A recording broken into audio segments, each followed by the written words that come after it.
Indian Express is holding this series, I Think Our City, with Omedia Network India. And today we are here to discuss the topic illegal constructions and pollution.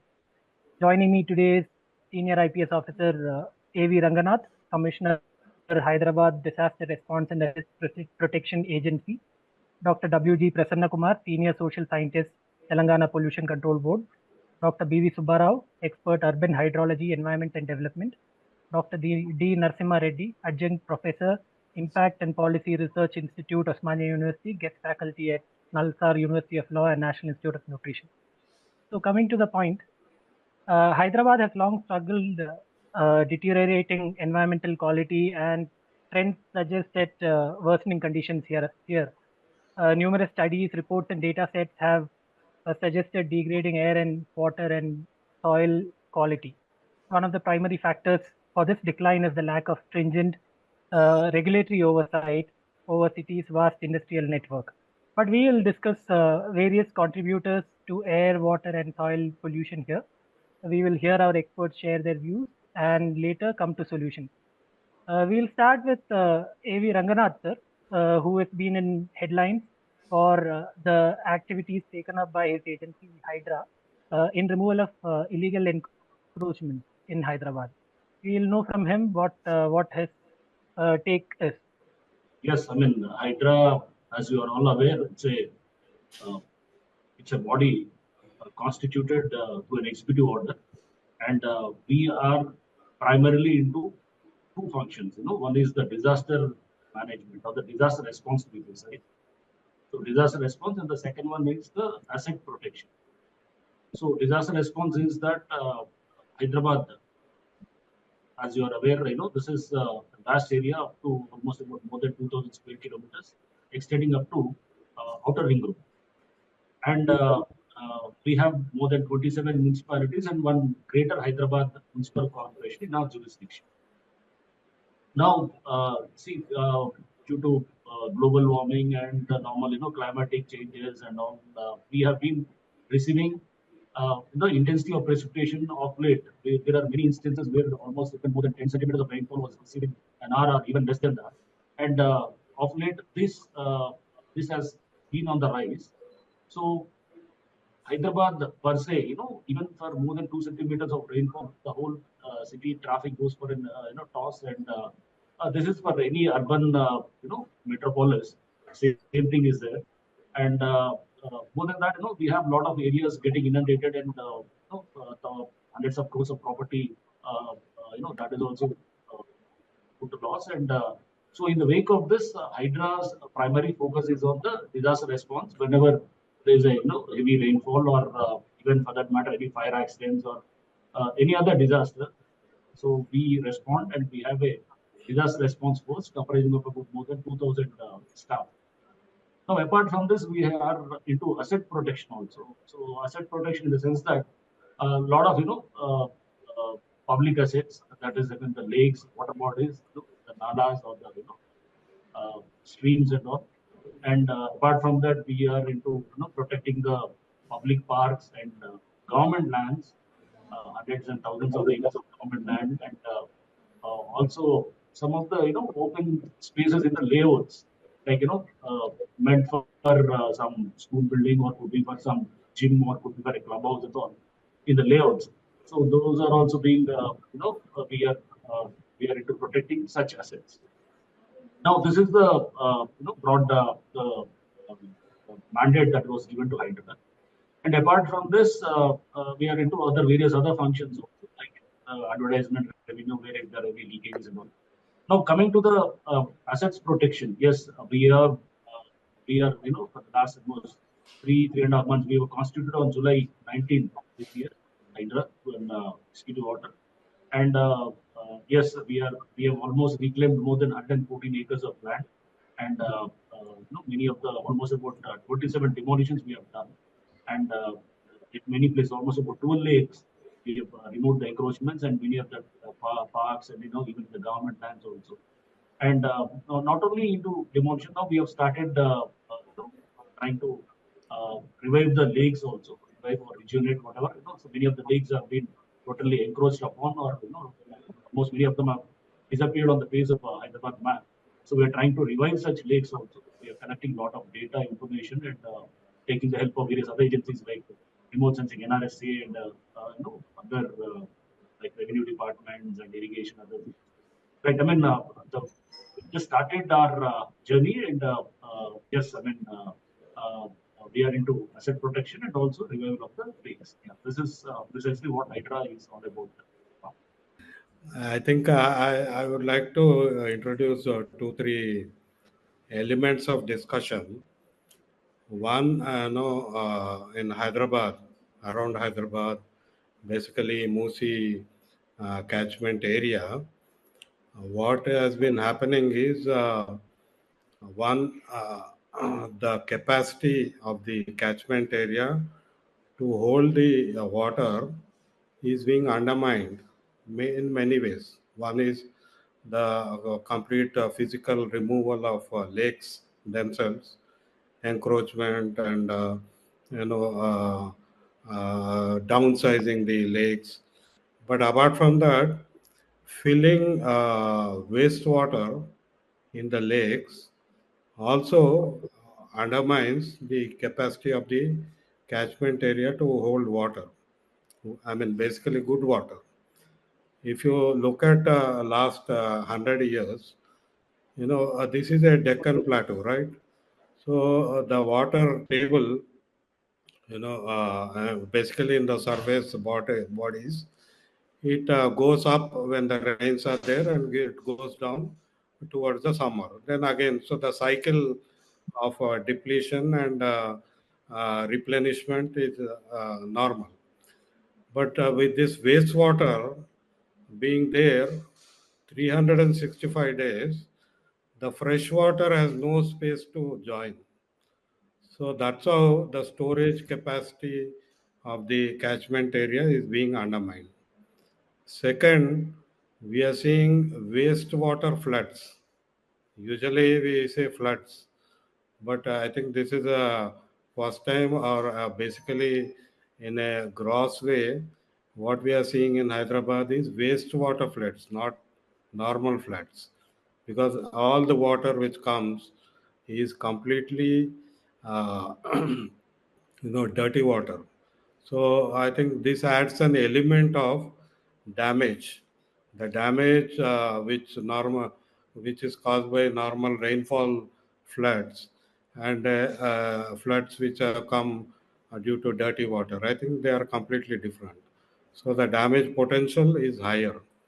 The third, I think we are bringing basin transfer. So in Musi Basin, we are bringing wastewater from Manjira Basin, and then we are bringing water from Godavari. So this is another addition to the normal water cycle which nature provides. The Musi catchment area, which gets normal rainfall, it has to deal with this additional wastewater which is coming from Manjira Basin by this Patancheru pipeline, or various ways, and then the additional water which is being pumped back from Krishna Basin, and also Krishna, Nagarjuna Sagar, and then the Godavari Basin. So overall, the water volumes are more than the natural system which can handle. I think this we need to understand. So when we are talking of solutions, when we are talking of restoration, I think these factors also need to be integrated into our planning.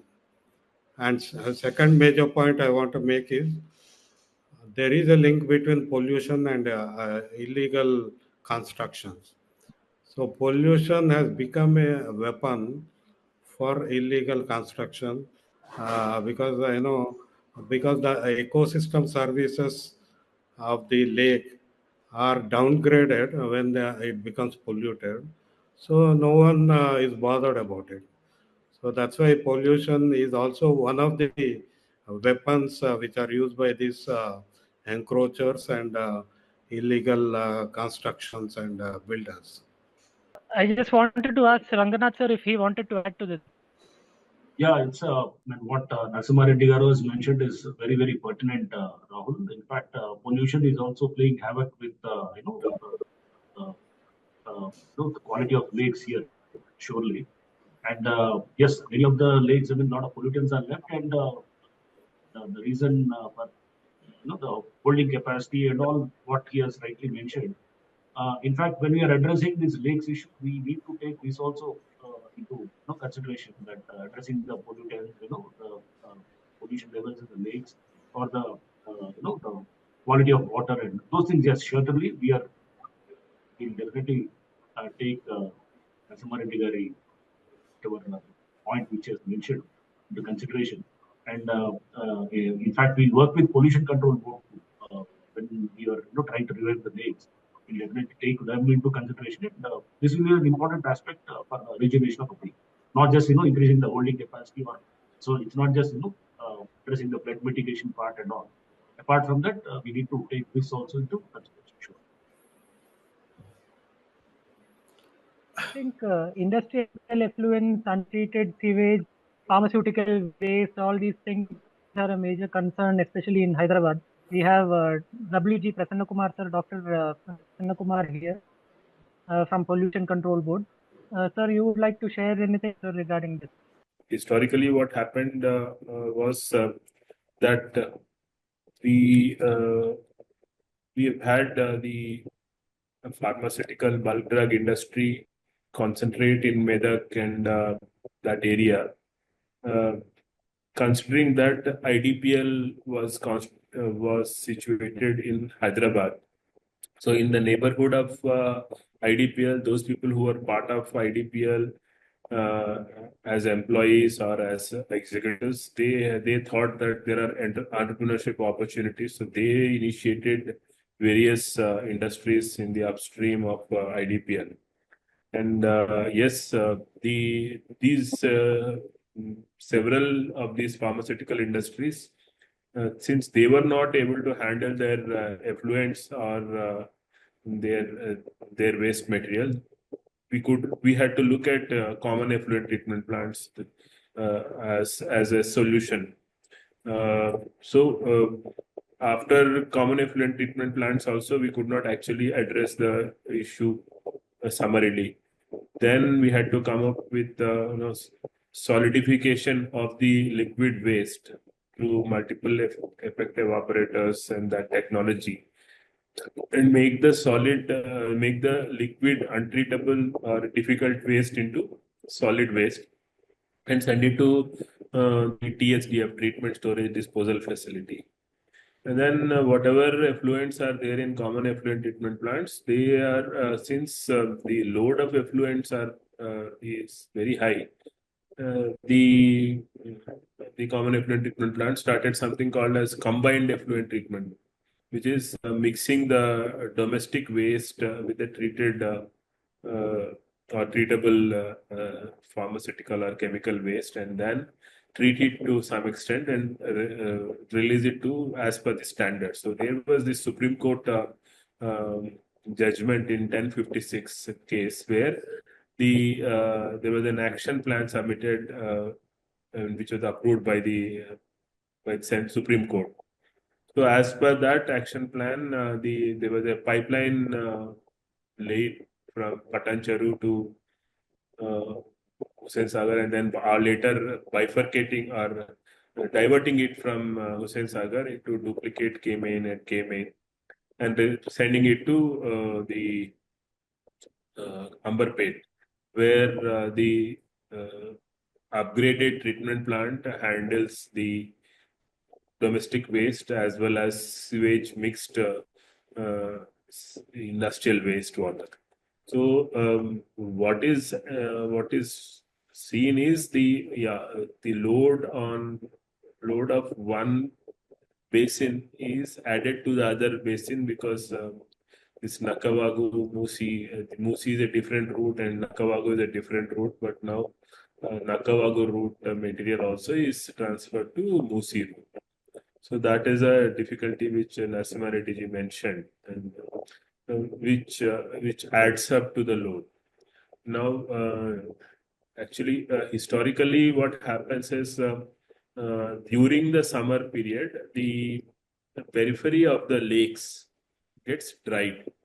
And when you have a continuous monsoon failure for a couple of years or 3, 4 years, then what happens is that land around the lake, in the periphery of the lake, is seen as a land available for construction or any other activity. That's where the migrants come and squat and build their dwellings, temporary dwellings, and eventually stop the water going into the drain, going into the lake. And hence, since the water is not going, then they feel that they are safe, and the construction started. That is the context in which Hydra had to come in, especially in the context of climate change, where earlier rainfall patterns are not there. We have sudden rainfall and sudden overflows and sudden inflows into water bodies. So whatever is there on the banks of the water body or anywhere else in the periphery or upstream gets flown or gets into the water body. And that is why whenever you have a good rain, instead of finding good quality water in the water bodies, what we are finding is garbage, heaps of garbage coming into that area. So yeah, one aspect which is important is that you have a lot of residential areas which came up around the water bodies. And these residential areas, after they came up, they insisted upon the lake being either a disturbance or a place where smell and odor related issues are coming up.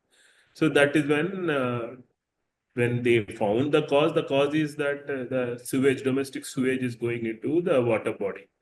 And then that is the context in which, again, under a Government of India program, all lakes are being covered with the sewage treatment plants. So a sewage treatment plant is put in a way that the waste water which gets into the lake is not 100% sewage, but a treated sewage or whatever. So now the growth of the city has been unbridled, and across the length and breadth, everywhere we had the growth, and this growth, which of course was not effectively planned or not planned most of the places, has led to the load on the water bodies. Now there are two aspects which you raised, Rahul and the team.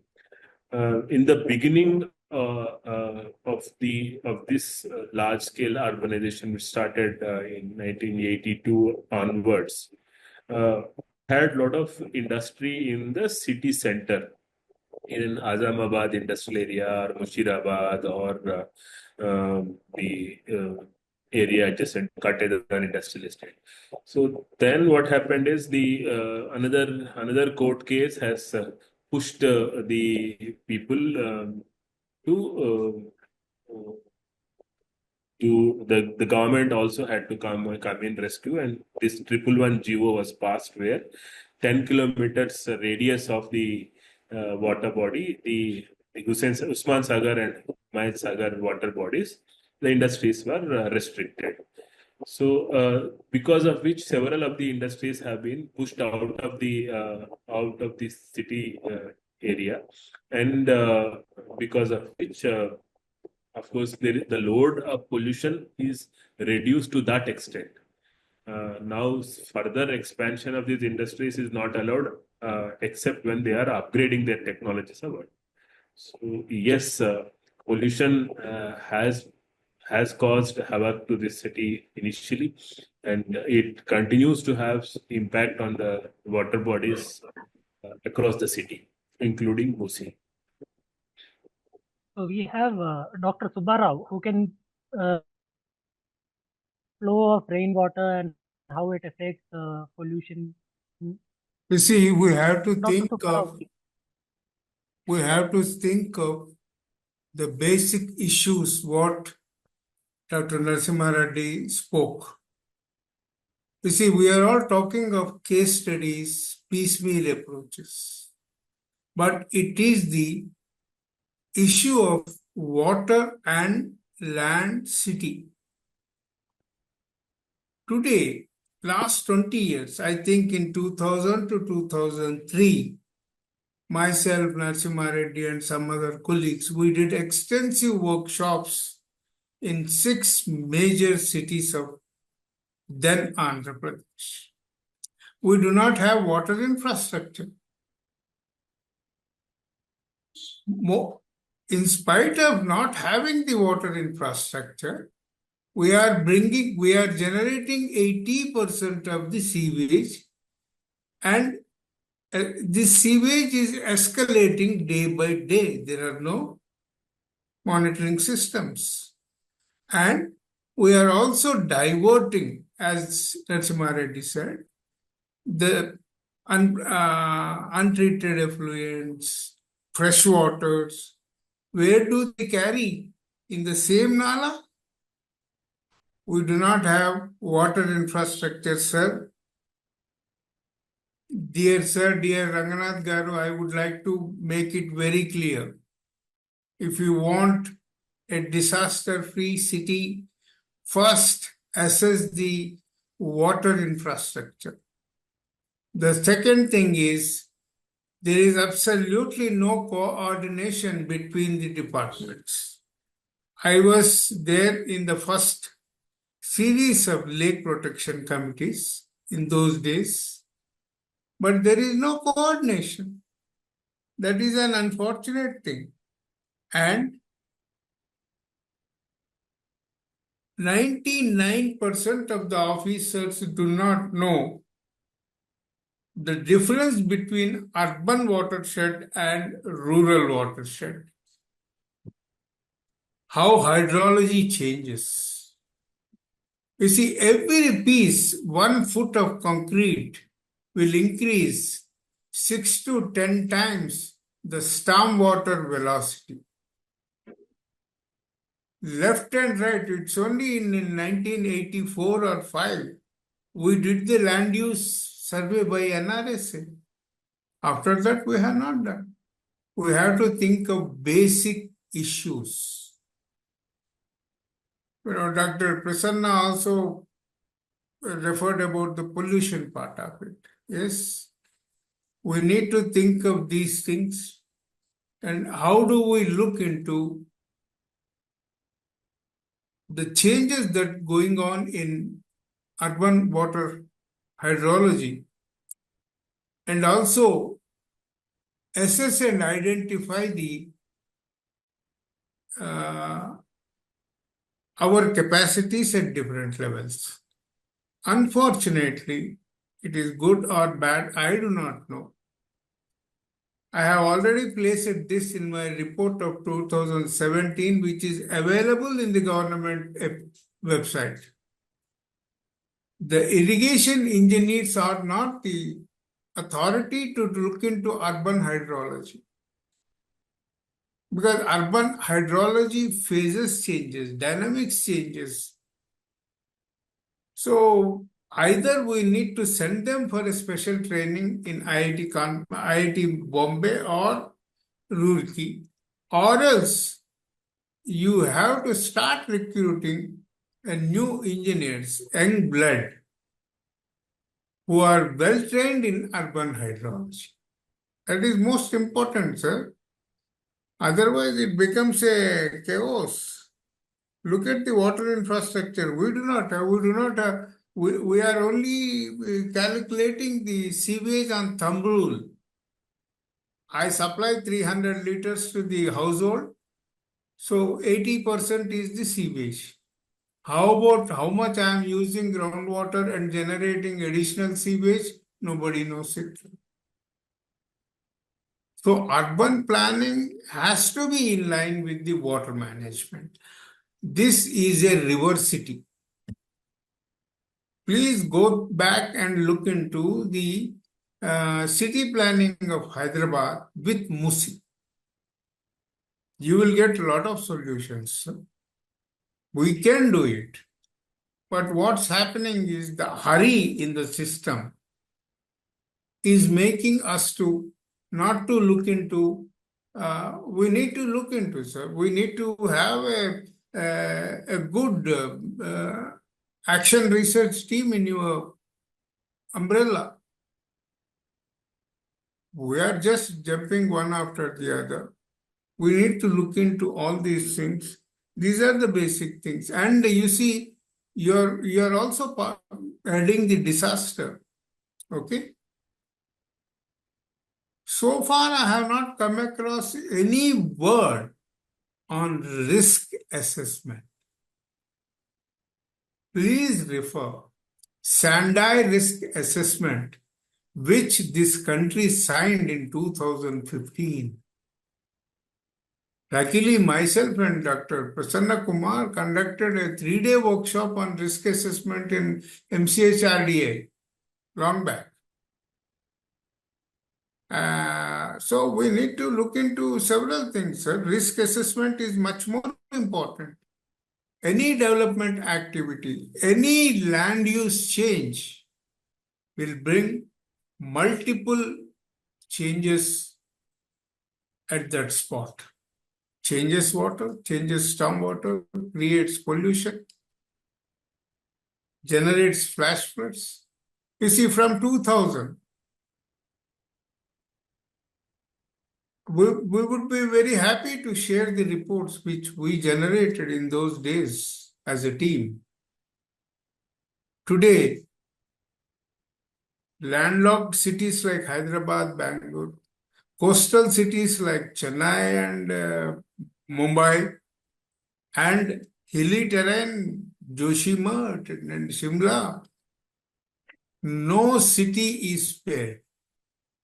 I feel there is something lacking in the urban planning. We need to look into it, sir. Urban planning, disaster, and risk assessments. We need to look into it, sir. And I wish, you will be able to take this and then come out with a viable action plan. You see, lakes, I was,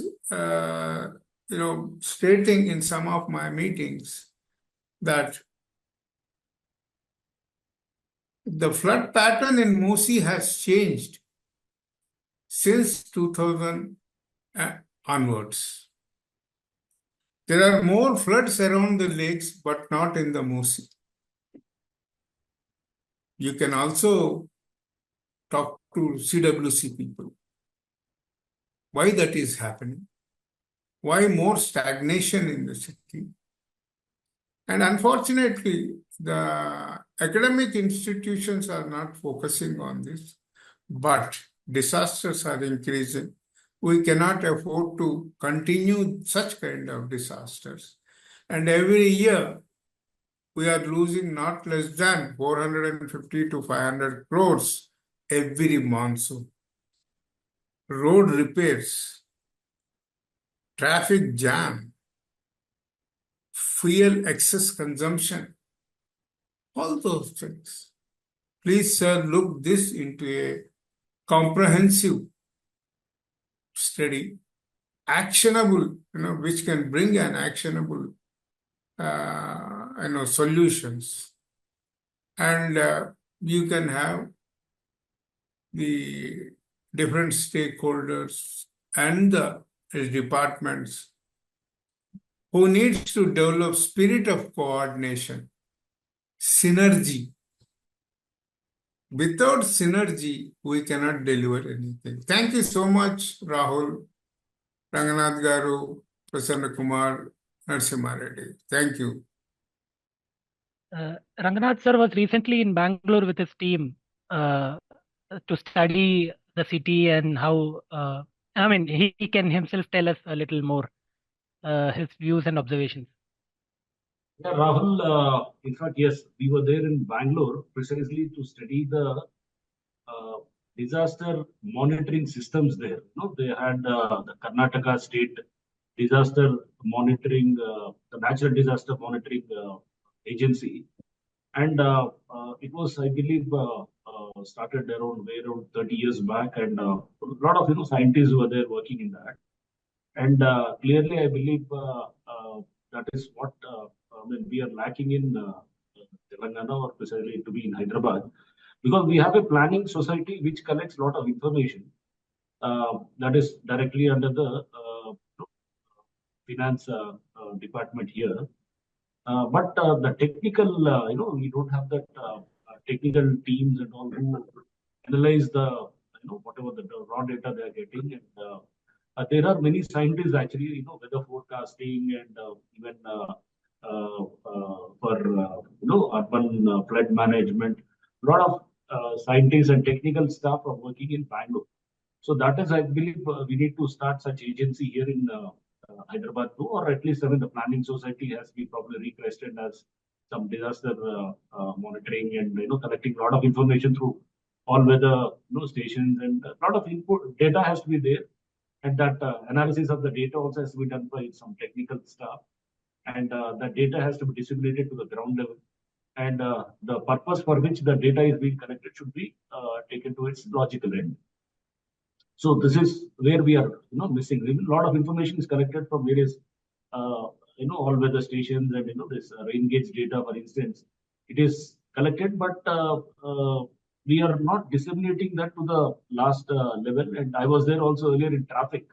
I was heading the city traffic too, and I knew precisely how that as Subbarav was mentioning, that coordination issues were there.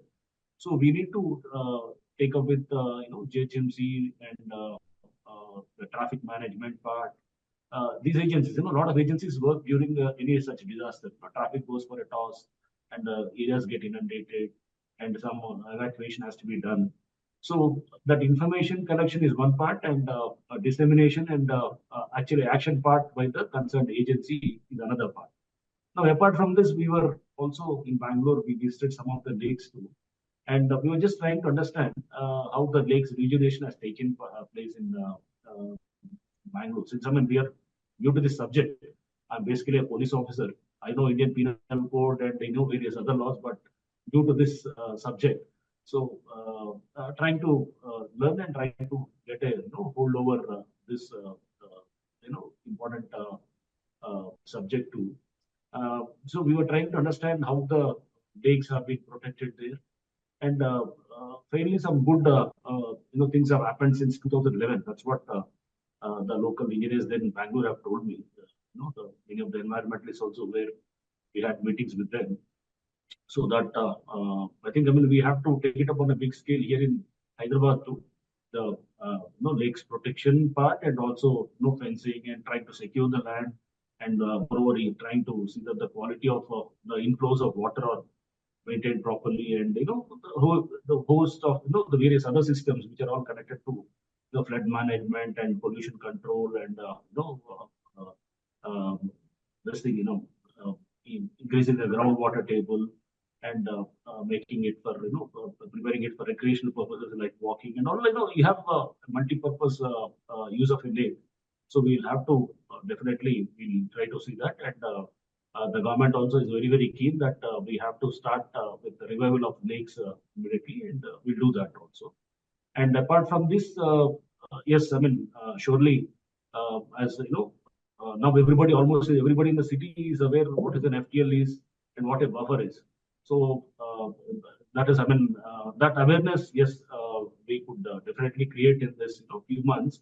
And with this creation of awareness, now I believe many of the encroachments have stopped. Yes, as NRSC has given the data, 61% of the water bodies in Hyderabad, the encroachments are about 61%, and hardly we have about 39% remaining. And had we not checked the encroachments now, or at least some measure has been taken by the government in setting up a Hydra, which is a agency of first of its kind in the country, and surely and steadily we are trying to see that these encroachments are coming down. They do come down, and that I believe public themselves are now very aware. And before buying a property, they themselves are making a lot of inquiries as to whether the property is in buffer zone or in FTL. So that is what awareness which we precisely wanted, and it has come up. And now even any builder or any real estate person, if he it tries to encroach and construct some house, some apartment or whatever, some building in a buffer zone or in a FTL, public are not ready to buy such properties too. So that awareness, since this awareness is a very, very important thing which we wanted. It has come in the public, and this is, I believe, this will have a very salutary effect on the checking of encroachments too. And apart from this, yes, we have to see that the many of the streams also, the nalas, reviving the nalas also is very, very important. More important than the revival of the lakes, I feel, because many of the places the nalas are choked or constricted, and where the water flow is constricted, and resulting in the local floods in that area. So those also we are trying to map such, the nalas network, and where the the channel has been, it has come down due to such encroachment, or it has, the flow has. So, Out of learning from Bangalore and Shoti, we try to implement three of this. We have picked up, see, they were comparing like, Bangalore's disaster, traffic management is much worse than in the Hyderabad. But see, we are not into the traffic management. We are trying to pick up the technologies which they have been using in Bangalore for disaster monitoring. And those technologies we can use it here and easier for better traffic. So, lot of things are there. So, yes. No, basically, I think some of the challenges in Hyderabad are quite different from what Bangalore might have faced. Many are similar, but there are different challenges here. Now, one challenge, one is we have fossilized encroachment. I think either NRSA or even Hydra will not be able to discover some of the lakes which are long gone. They are gone, but then the hydrology brings floods in that area every time. So I think that's a big reminder. So we don't know how many lakes are completely under the buildings or under constructed area. That apart, I think the other challenge is partial encroachment and now new encroachments. So that's one challenge I think Hydra is still not able to grapple in terms of the legal framework or in terms of the enforcement. Now, second is, the lake improvement. Basically, the biggest challenge in Hyderabad and other areas is what do you do with the toxic silt which is there in that lakes and which has been accumulating for several years in different levels. So, like in Hussain Sagar, they could develop tablets out of the waste raw material they found in the Hussain Sagar. So you can see, imagine the levels of waste material which has been getting which has been accumulating in Hussain Sagar and other lakes. So the previous methods, of completely draining the lake and then cleaning it and then bringing fresh water. I think the challenge is, where do you take this toxic silt? Where you have to dump it somewhere, or are we trying to bury that? What kind of plans do we have? Because in Durgam Cheru itself, they have found 883 compounds, residues. Durgam Cheru is a recently polluted, in the last 10-15 years.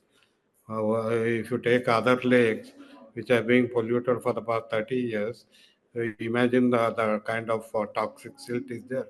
So how do you deal with the toxic silt? So when we are saying restoration, I think we need to segregate it and then understand it differently. And then the hydrology, if you want things to be sustainable, and whatever restoration of physical restoration has been done, it has to be sustainable. That means the hydrology which Subbarao has been mentioning repeatedly, where is our hydrological plan? Are we starting to develop that?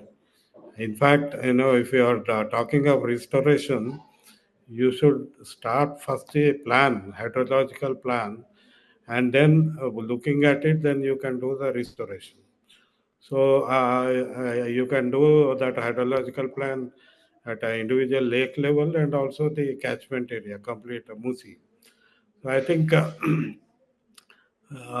we need to reframe this restoration based on the local factors. I don't think we can always learn from other experiences, but I think we need to localize our plan and based on the local knowledge, local understanding, local skills.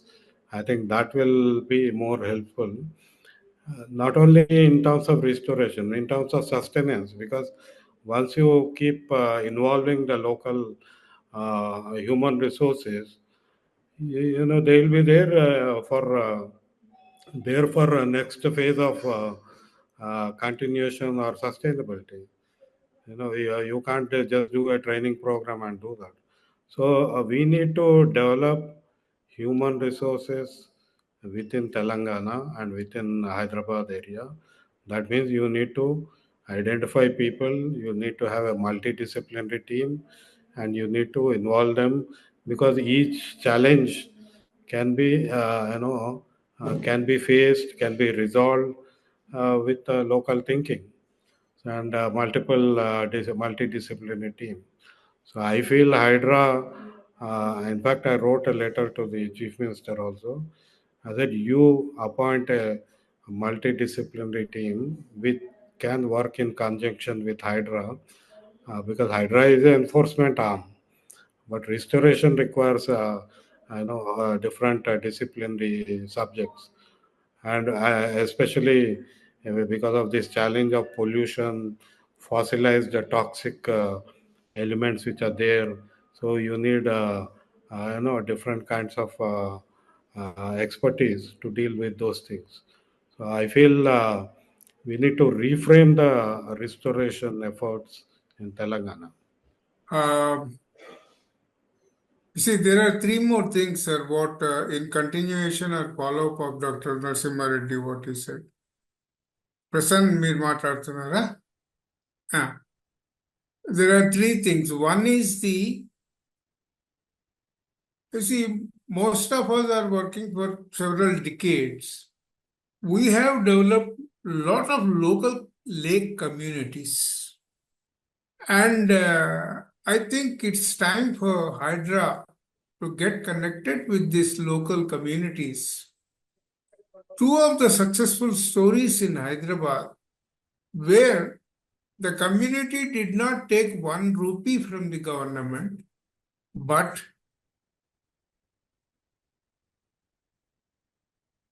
they have almost restored 2 lakes. I wish and invite you to look into these 2 lakes by IT youngsters, local communities I am talking, and we can encourage, motivate many more. The second thing is the lake restoration. Lake restoration has become some fanciful thing in Hyderabad. Convert the lake into pond. How many runners we have created? The most important thing is the lake has a larger ecology. And this ecology is stimulated by a raindrop. We are not allowing the water to go into the lake. Then how do you restore the lake? Today, dear sir, because of conversion of lakes into ponds, we have killed the entire FTL ecology. We do not find any frogs in that. That is the reason for mosquito growth. These aspects, my dear friends from irrigation department, they refuse, resist to understand. They want only landscape architects, contractors. I know, I do not understand what is restoration. Restoration is ముఖ్యమంత్రి గారు చెప్పినట్టుగా పునర్జీవనం కలిగించాలి. They do not have even what are the medicinal values of the wetland plant species. We need to look into lake restoration, create a clear objective for that, sir, and a multidisciplinary. And then finally, each intervention